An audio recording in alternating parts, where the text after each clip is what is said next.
Hello, this is the 2022 research update from the Chromosome 18 Clinical Research Center. I'm Janine Cody, presenting on behalf of Drs. Hale and Gelfand as well. And what we'd like to do is share progress toward our goal of making the chromosome 18 abnormalities the first treatable chromosome abnormalities. But first, of course, are our disclaimers. Of course, we have no actual or potential conflict of interest in relation to anything in the presentation, and we will not be discussing any unapproved investigative uses of a commercial product.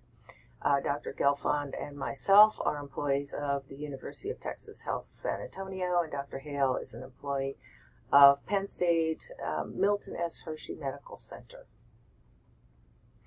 So, just as a reminder, our interest is all of the chromosome 18 abnormalities. Anyone with any chromosome 18 abnormality, they're in 5 general groups: 18p minus, 18q minus, trisomy 18, tetrasomy 18p, and ring 18. And it's always difficult to present a research update because I could talk for 2 hours just on the general background sort of information, but there's lots of introductory videos out there already. So I'm going to assume you know about the various conditions, and if what I've said so far is totally Greek to you, then please look for some of our other videos that introduce the topics, explain the conditions. So here I want to present a research update. So I'm going to assume that you already know something about what these conditions are. So what I'd like to do here is talk about our goal and what we're doing to further that goal. So our goal is to make the chromosome 18 conditions the first fully treatable chromosome abnormalities. And by that, we mean self-sufficiency, not to just say, zap, you're a different person than you ever were, but to be able to give people with chromosome 18 abnormalities the ability to develop the skills to lead a self-sufficient, independent life. What does that mean? That means no more SSI, government supplemental income, no need for trust funds, just like every other child who has typical chromosomes. So what's that going to involve? Well, first of all, knowing and learning which established therapies are most appropriate and most useful for people with chromosome 18 abnormalities. Amazingly, that really wasn't even thought about much before we started. But also then to, when those established therapies aren't available, to develop novel therapies. So if you come to visit us sometime at the Chromosome 18 Clinical Research Center at UT Health in San Antonio, you'll see 5 bulletin boards. Here's 4 of them that our project manager, Annis Hill, created. Families sent pictures of their loved ones with chromosome 18 abnormalities. So their pictures are all over the board. So when people arrive at our end of the hall in the School of Medicine, they quickly see that we're all about all these smiling, amazing individuals. The staff at the Chromosome 18 Clinical Research Center include Annis Hill, who's the program manager. This is the main person you contact if you ever want to talk to anybody, any of the investigators. And Alex Guger, who is new with us, so a new person for many of you. He's a new research associate, so they're both full-time with the Chromosome 18 Clinical Research Center. Then we have staff who are part-time with us. Patty Hurd runs the lab. John Gelfand is new as our associate director, although he has been a collaborator with us since he first arrived at UT Health in 2013, I think. So he's had a long-term involvement, but now he's really part of the staff. And Bridget Swallow, who's our psychometrist, so she does the behavioral survey analysis. I think most of you know these people. And of course, there's me.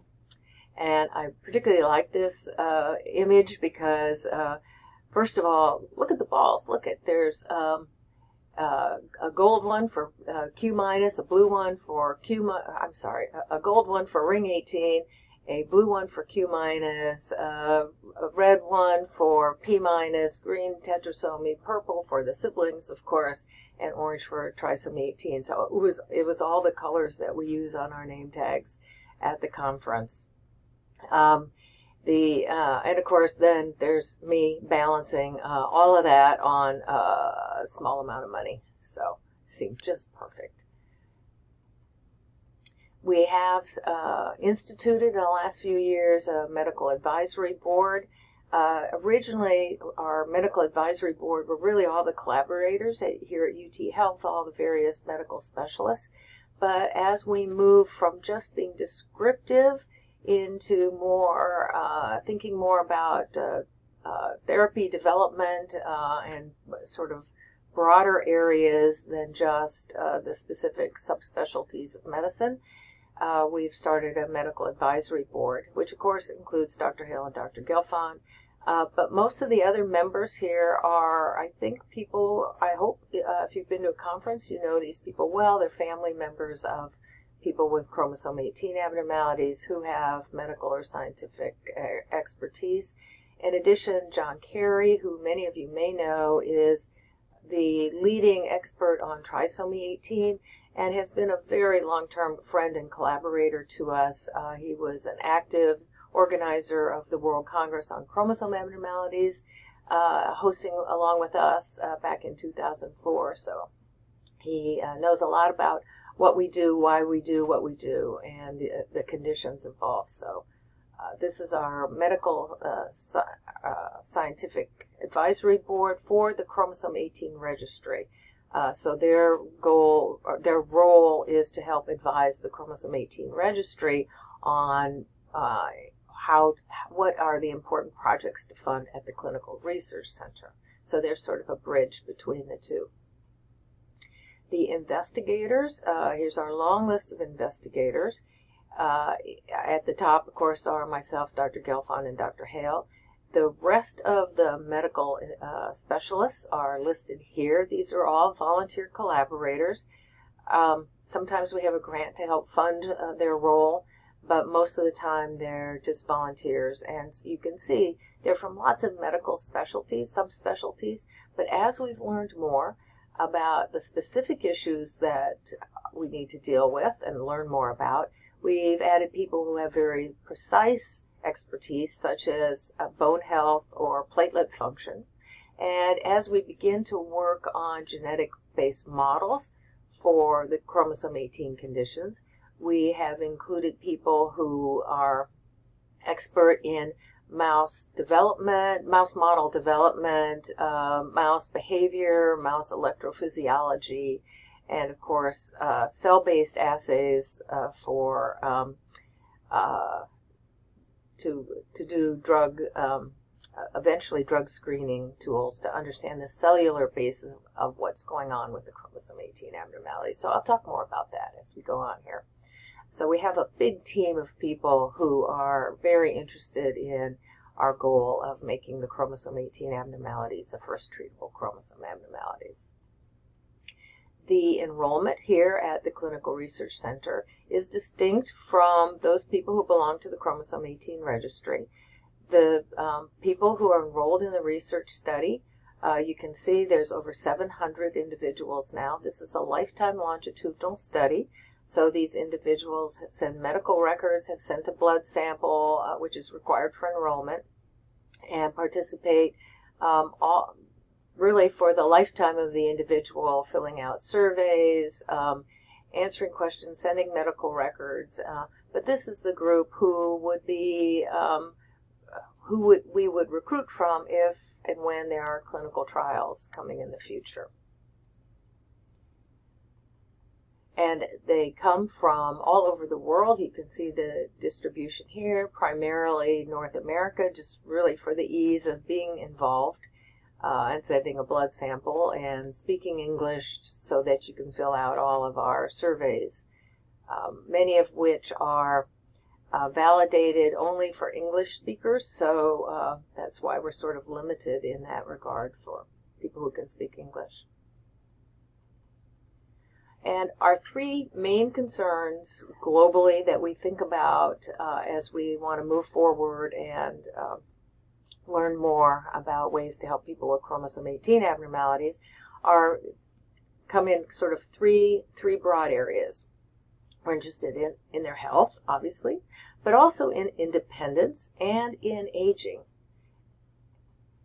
And so when we think about the biology of disease and we think about these three main areas, this is sort of how we think about the biology of the disease. So there's the individual who may have some issue that involves a bodily system, and within that system there is an organ that is the source of the issue, and within that organ there are specific tissues that are responsible for causing the problem in the organ, and within the tissue there are specific cells that underlie the problem, and underlying all of that are the specific genetic aspects, drivers of whatever the issue is. So this is sort of the continuum we think about. And so to begin with, obviously, where we began was looking at the individuals, trying to understand what are their health issues and what can we do about those. And so health has been the main focus and the first focus. And in that, to that end, we've developed management guides for the conditions listed here. They're on our website for the Chromosome 18 Clinical Research Center, but you can also get to that from the Chromosome 18 Registry website as well. Now, the important thing to know here is because these are primarily housed on the UT Health website, though everything on that website has to be accessible for people with visual impairment. So every figure has to be completely described in words.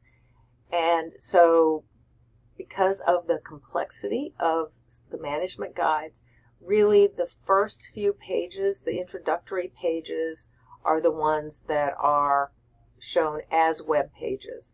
But next, included in each of those web pages is a link to the PDF. So the web page may look like it's 3 pages long, but if you click on the PDF, they're often like 20 pages long because there's lots and lots and lots of graphs showing developmental progress and other sort of life skills sort of things. So if you look for the management guides, please click on the link for the PDF and look at download or print the entire document because that's really where all the detailed information is. And these management guides are really focused on things you can give to your medical providers. So there's medical terms used here. They're not all explained here. This is really for helping you help your healthcare provider take care of your loved one with a chromosome 18 abnormality. For more general background information about what the terms mean, less detail but more educational, management information is on the Chromosome 18 Registry website under the syndrome conditions link. So or drop-down box. So if you look there, that's the more introductory information for families, and those have been recently rewritten in the last year or so. So lots of information out there about clinical management. But these are chromosome abnormalities. So at some level, we know a lot about what are the underlying genes. So if we want to learn more and get more specific about how do we go beyond just the global health issues and get to some of the underlying issues, we have this advantage in that we can begin with the molecular level. And that includes, of course, all the genes on chromosome 18.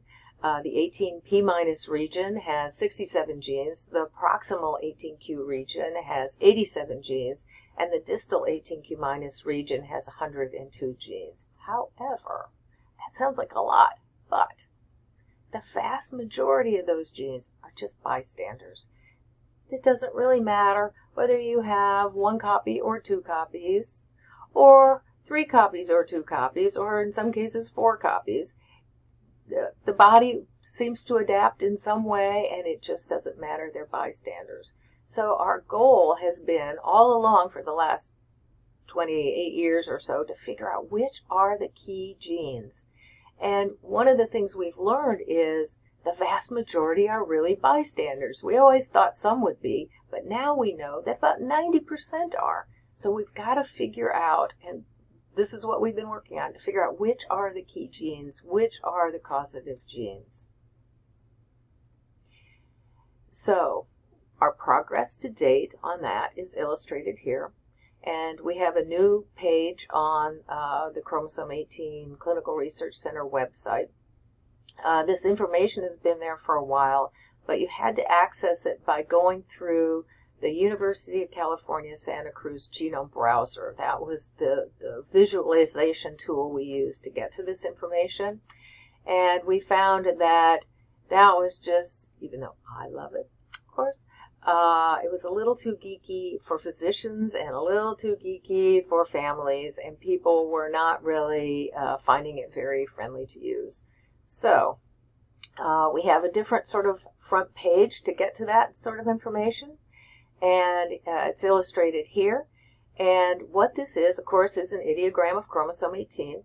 This is the information for regarding deletions. So people have 1 copy instead of 2 of various portions of the chromosome. On the left-hand side of the ideogram are the phenotypes or the outward presentations that have a gene associated with them. So you can see the manifestation listed and then in parentheses the gene and the approximate location. Some are in bold and some are in plain font. The ones in bold occur in more than 50% of the people with a deletion of that gene. The ones in plain font are occur in less than 50% of the people with a deletion of that gene. But this is a really crude way to look at it, and if you have molecular coordinates, you don't really know, is this gene really affecting my child or not? But what you can do is click on these on the website, and they're actually links, and that will take you to the much more specific information, which is the detail page associated with, which will tell you the exact location, and so you'll know if that is in fact a gene that could potentially be involved in your child's condition. On the right-hand side are the various phenotypes or manifestations, again, where we don't know the gene, but we've narrowed it down to a small region in the chromosome. And again, some of those regions are shown as boxes, are shown in gray, dark gray, and some are light gray. Again, the dark gray are those conditions that we see in more than 50% of the people who have a deletion of that whole region shown here. The ones not in light gray are those conditions found in less than 50%. And when I say less than 50%, some of those are 5%. I mean, they're low percentages. So, and again, you can click on these and go to the more detailed page to find more specific information about what the exact region is. So this involves the information for deletions. Now, we also are very interested in duplications. That information for a whole separate talk about why we know less, and there's a long list of reasons why we know less, but it doesn't mean it's less important. It's just harder to get to. So this image is for the regions and the genes for duplications of what we know so far for trisomy or tetrasomy 18p. And the diagram is set up in the same way. The manifestations or phenotypes are on the left that have specific genes, and the regions where we have a region narrowed down are on the right. As you can see, we have a long ways to go on this, but we're working on it. So our active research areas that we're working on, or the main research areas, we've got a lot of balls in the air at this point. We have an NIH grant, which we received about a year ago, to do whole genome sequencing on 150 individuals who have deletions of chromosome 18.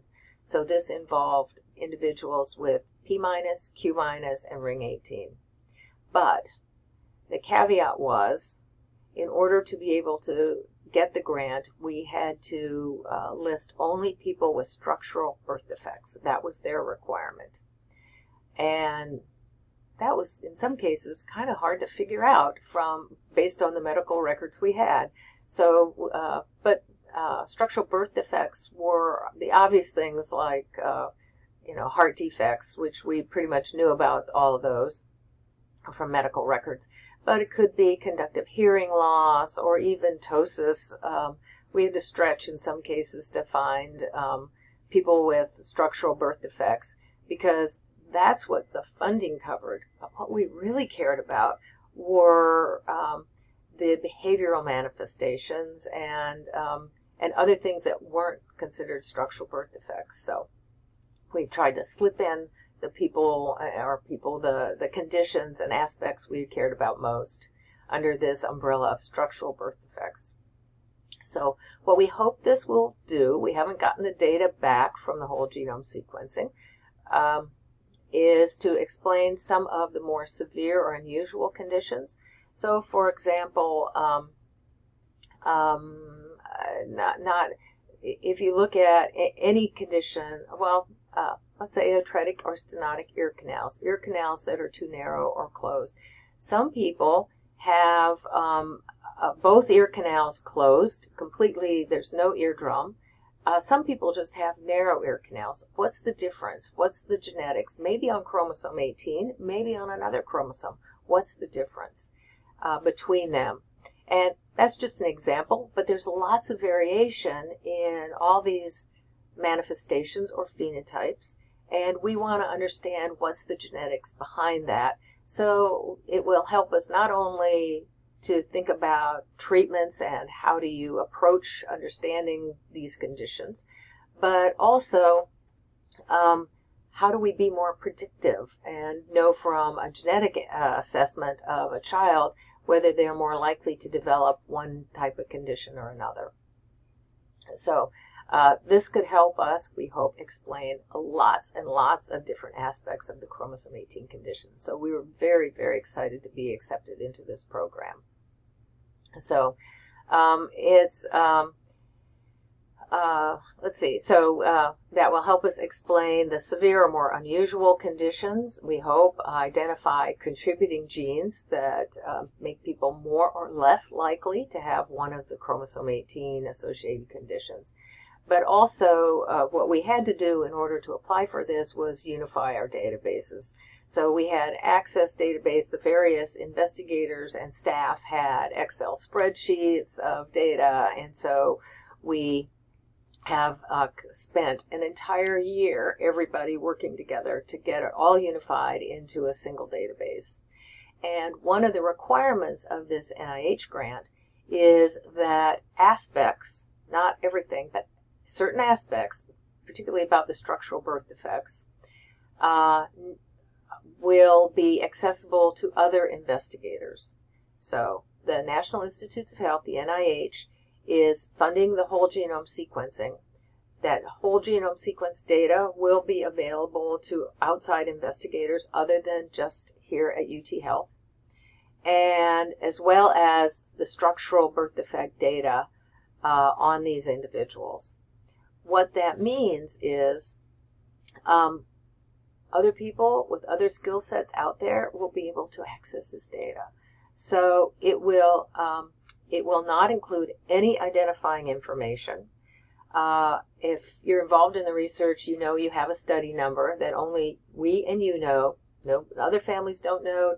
Your doctors don't know. Other people don't know. That's a confidential study number. We had to create a different study number identifier that went to the Genome Center, and yet another one that is associated with the clinical data. So there are so many levels of identifiers that people's personal information should not be leaked out. The other part of that is these data are not going to be, the National Institutes of Health call it publicly available. It's not really publicly available. Investigators who want to access this data have to be vetted by the National Institutes of Health and approved by them. So it's really just people who have the scientific skill set and expertise to help maybe address questions we hadn't thought of, address questions that we don't have the skill set to address. So I'm really excited about the potential for really expanding the people interested in and working on chromosome 18 abnormalities. So we're really excited about this grant. Also, some of the other things we're working on right now, we did an allergy immunology survey a while back. It kind of got interrupted by COVID with all the clinicians sort of being diverted really to clinical care and not having less time for research. So we'll get that finished up. We recently did a survey of about 200 people, parents who have children or had children with trisomy 18 who lived to be over a year. And so we're interested in a couple of things. One, is the cause of death different in those who die after 1 year of age as opposed to those who die in the first year of life? Which we hope, if there are differences, that could help the families of long-term survivors.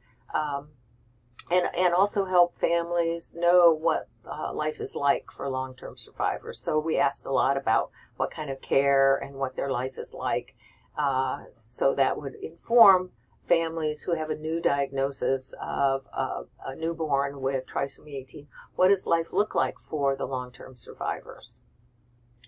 And also, we're also reviewing all our data on individuals with proximal 18q-. We had a paper, a publication years ago with included, I think, 5 people. Now we have 20. This is a really rare group, and so we have about 20 people. So we're going through all the medical records, following up with questions for them, hopefully to provide some more information for families who have a loved one with proximal 18q-.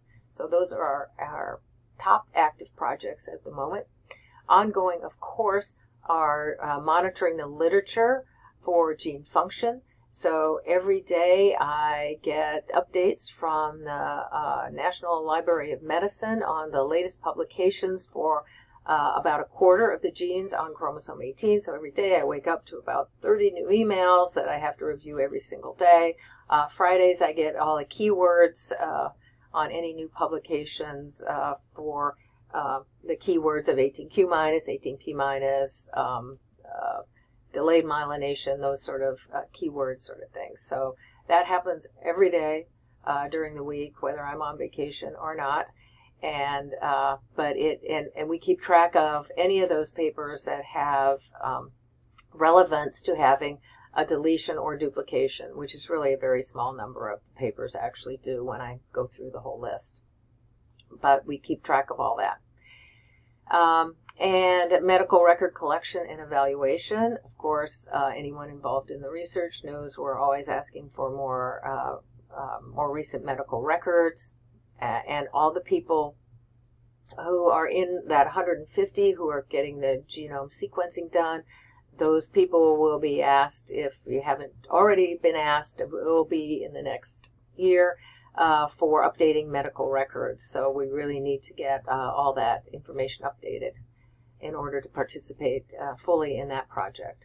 We always, of course, want bone density information on people with tetrasomy 18p and adult onset condition monitoring, which I'll talk more about. Questionnaires all the time on social skills, just trying to keep up with what's life like for people with chromosome 18 abnormalities. How are they developing in their skill set and in their life? So which of course is all about independence in most cases. We're very interested in improving independence because that's really what it's all about, helping them to lead self-sufficient, independent lives eventually. And in that regard, that of course is the big challenge. And this is sort of how I think about it. There are lots of sort of wastebasket diagnoses, which is what I would call them. Not that it's trash, but that it's a collection of just all kinds of things thrown together. Failure to thrive is one example. Failure to thrive can be due to growth hormone deficiency, a bone growth issue, nutritional problems, or a heart defect. Failure to thrive has many, many, many potential underlying conditions. So failure to thrive is just the first indication that you need to do more investigation and find out what's really going on.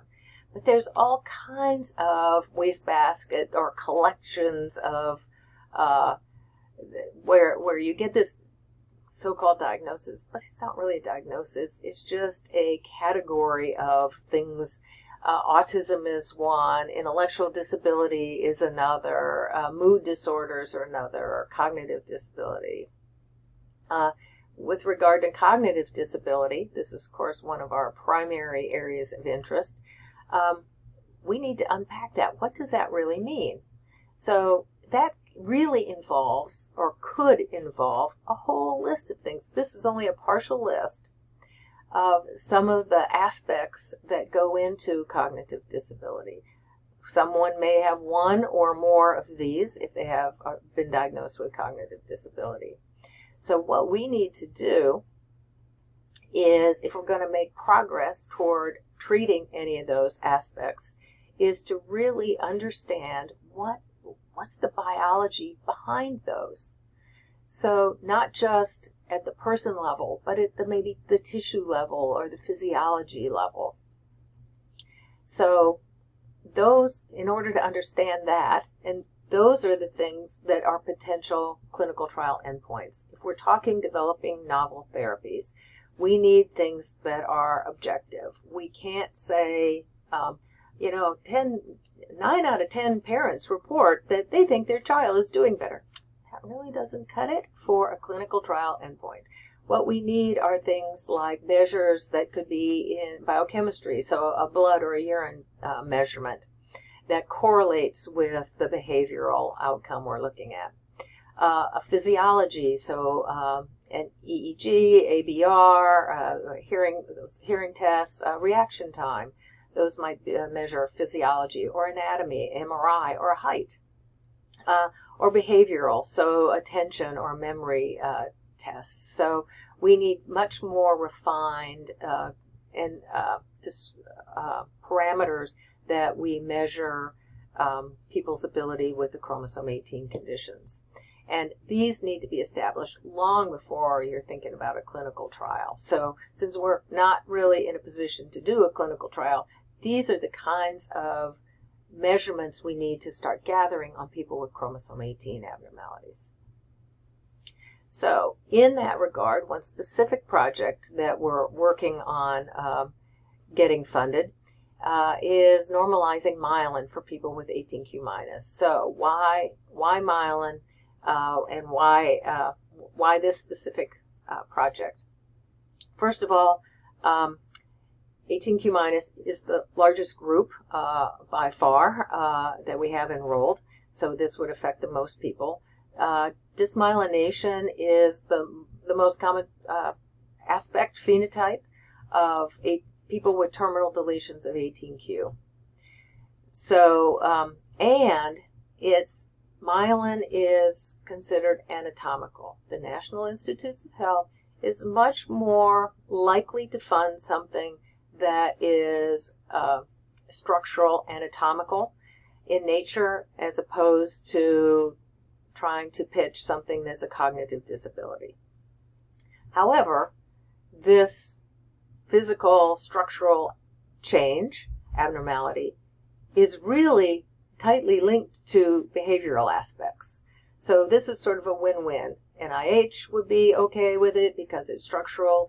We would be good with it because it really is behavioral, and that's what we care about. So and it affects so many of the people among the largest group. So that's why we've focused on it. And so what we're doing are approaching it from two aspects. One, the genetics. So we can take cells from people with a deletion of the myelination region on chromosome 18. They can be those cells can be in the lab. These are cells from their blood. They can be de-differentiated into stem cells and then differentiated into oligodendrocytes, which are the type of brain cells responsible for myelination. And in fact, they can be differentiated into brain organoids, so little collections of cells that are responsible for myelination. So we're trying to get funding for that.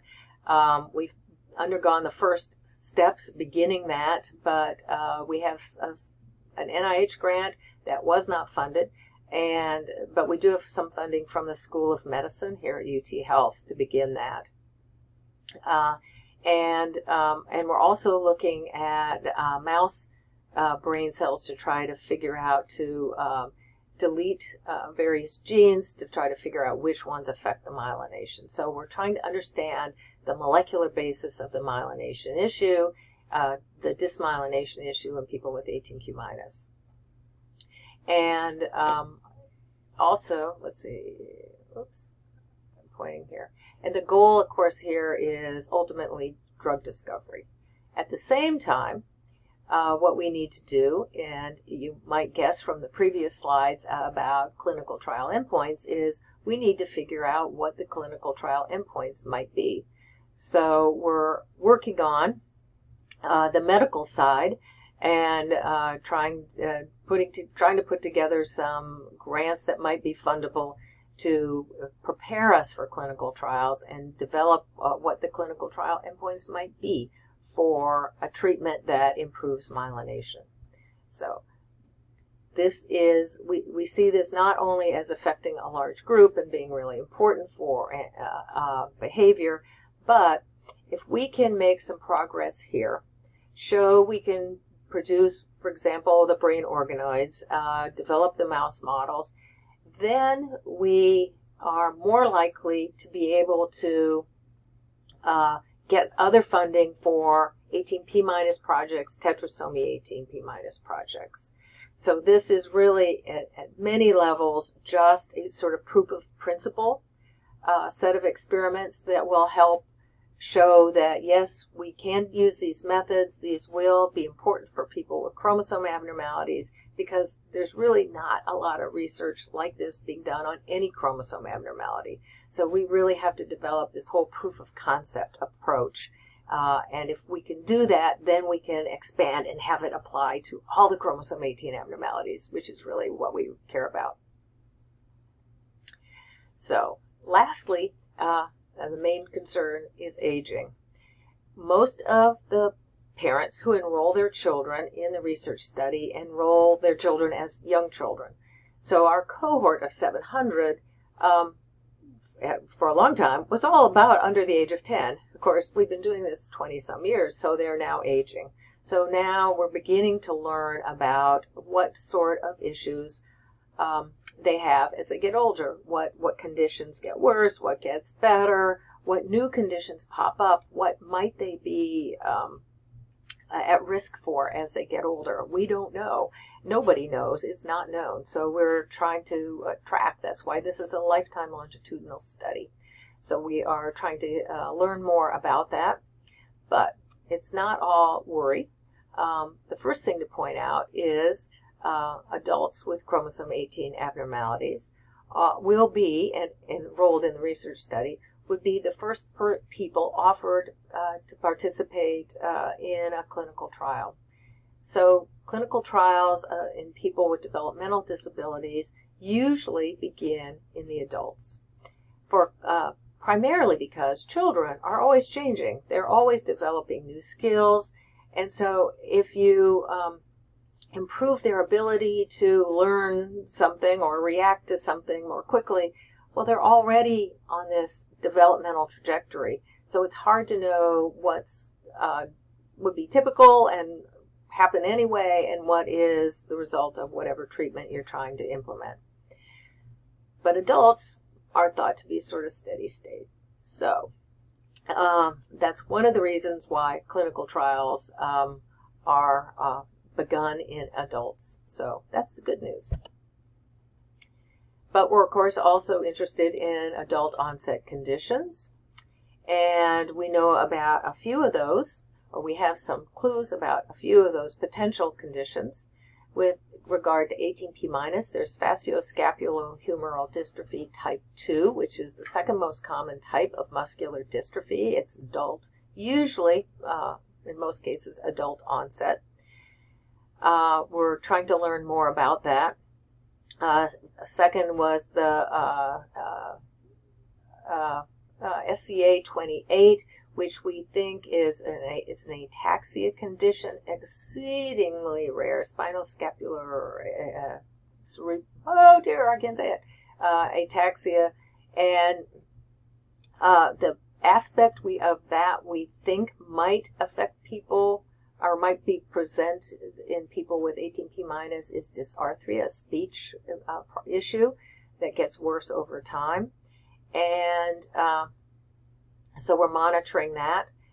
Dystonia is abnormal muscle cramping and arthritis. So these are the adult onset conditions in 18p- we're monitoring. In 18q-, hypothyroidism and autoimmune disorders we're particularly interested in.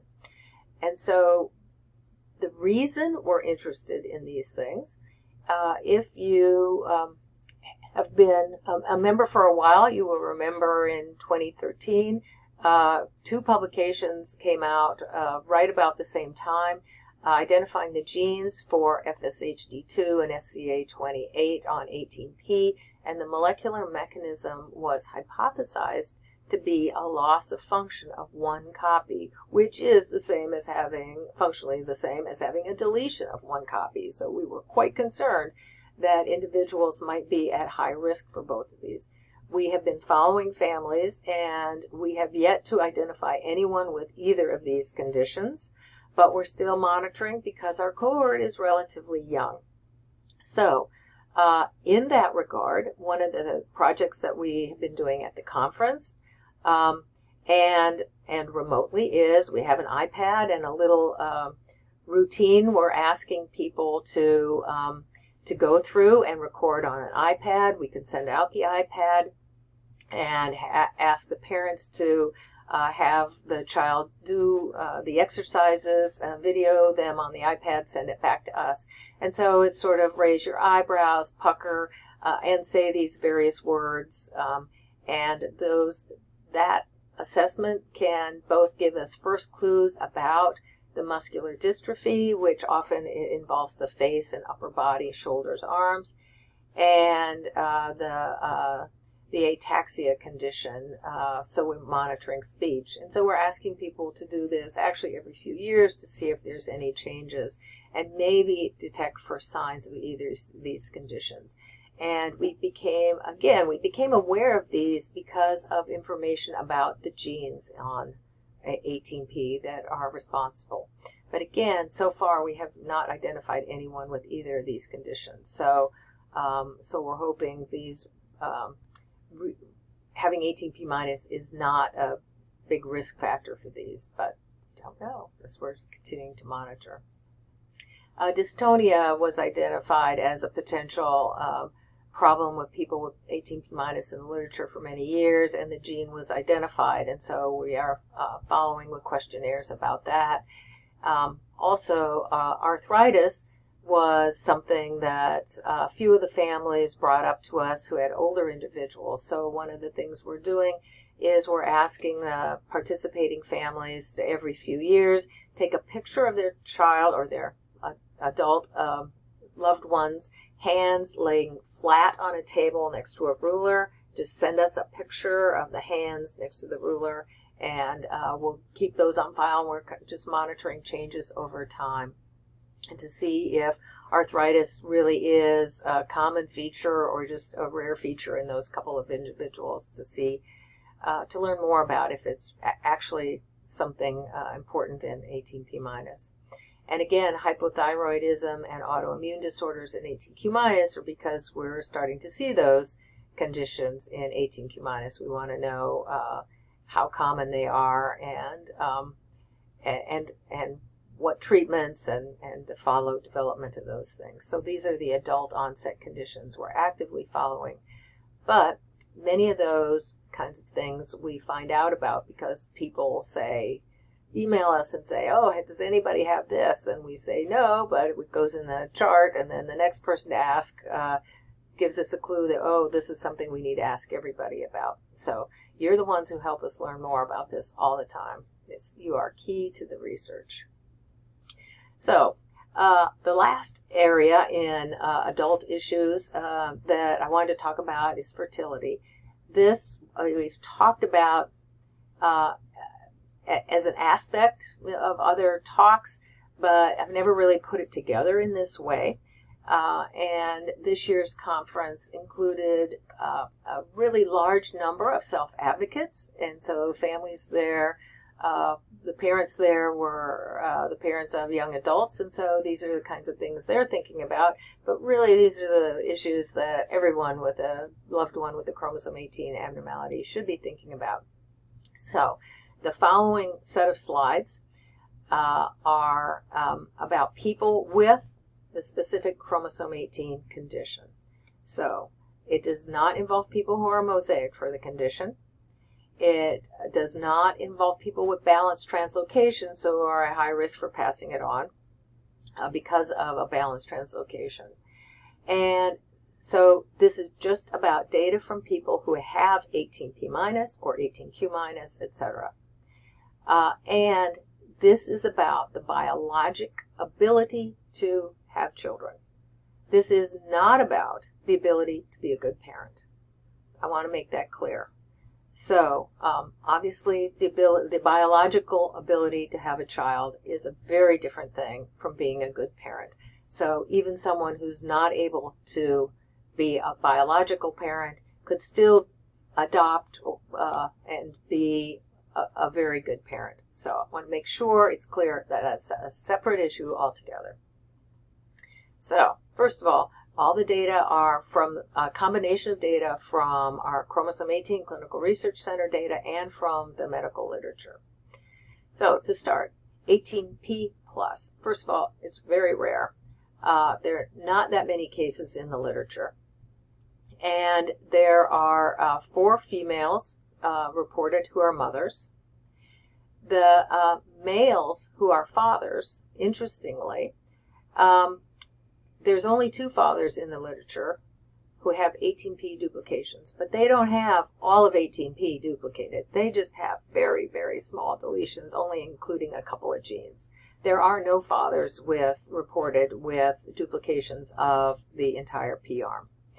As the mothers here, the 4 mothers had duplications of the entire P arm.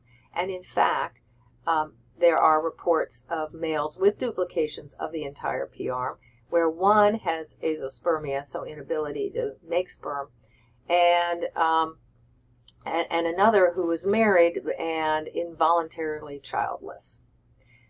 So that would kind of hint that maybe males with 18p duplications of the entire P arm are infertile. We don't know. This is only a little bit of data, but it looks like that may be the case. Tetrasomy 18p, there's just absolutely no data. So we can't say anything about that. No males or females who have had children with where the parent has full tetrasomy 18p.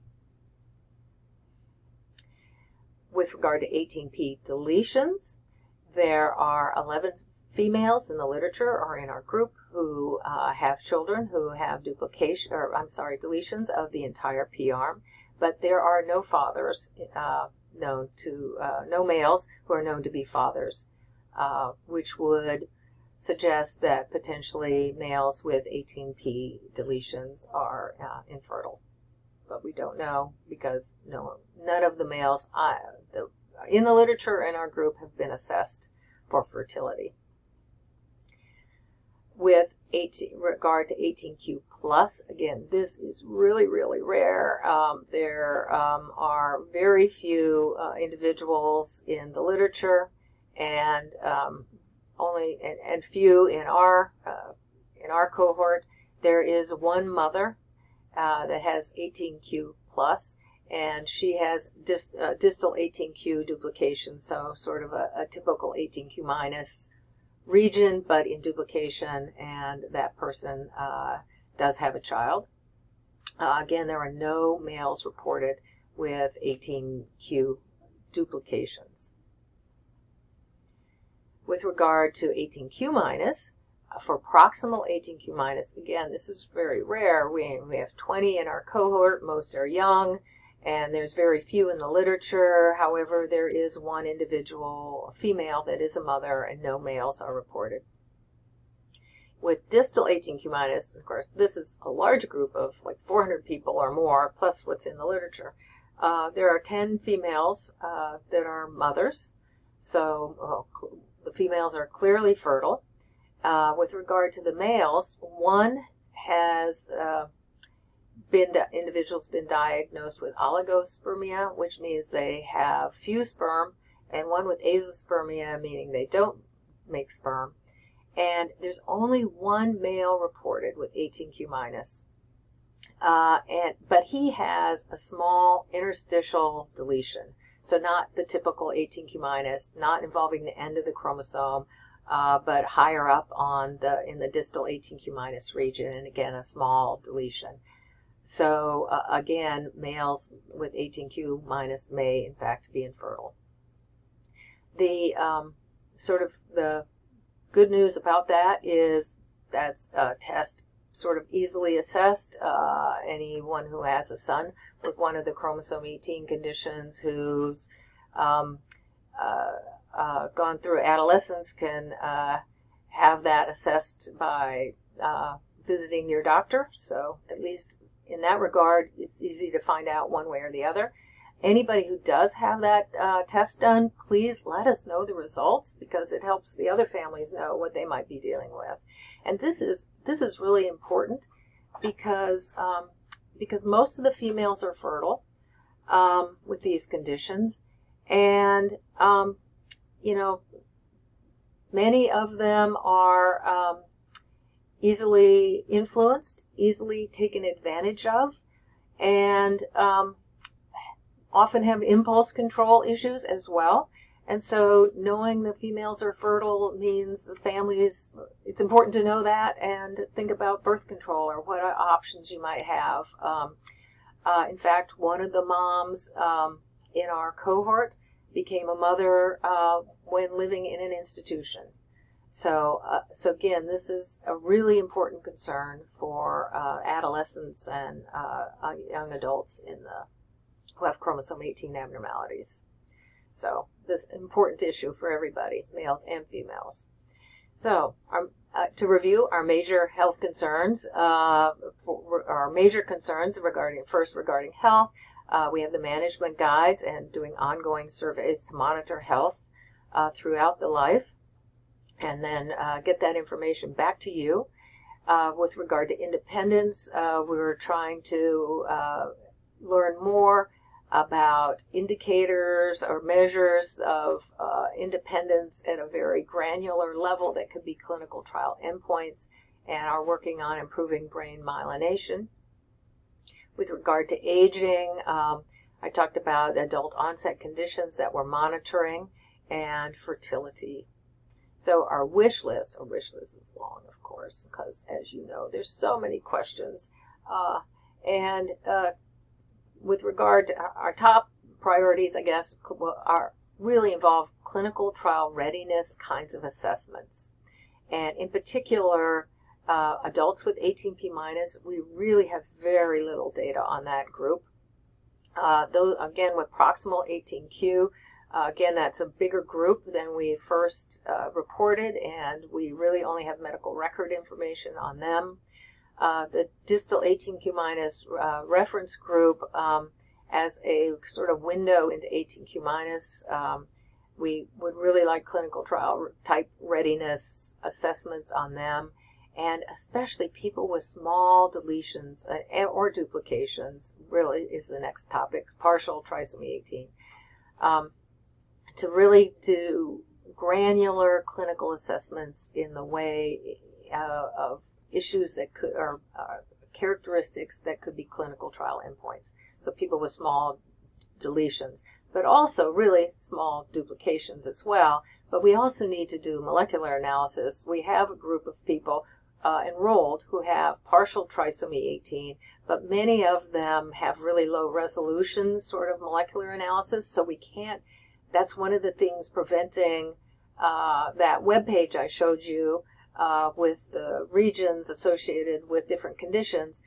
We haven't been able to do a molecular analysis, so I haven't been able to add to that because we don't have the funding to do that. So this is on all these things are on our wish list of things we'd really have the ability to do if we just had sufficient funding to do them.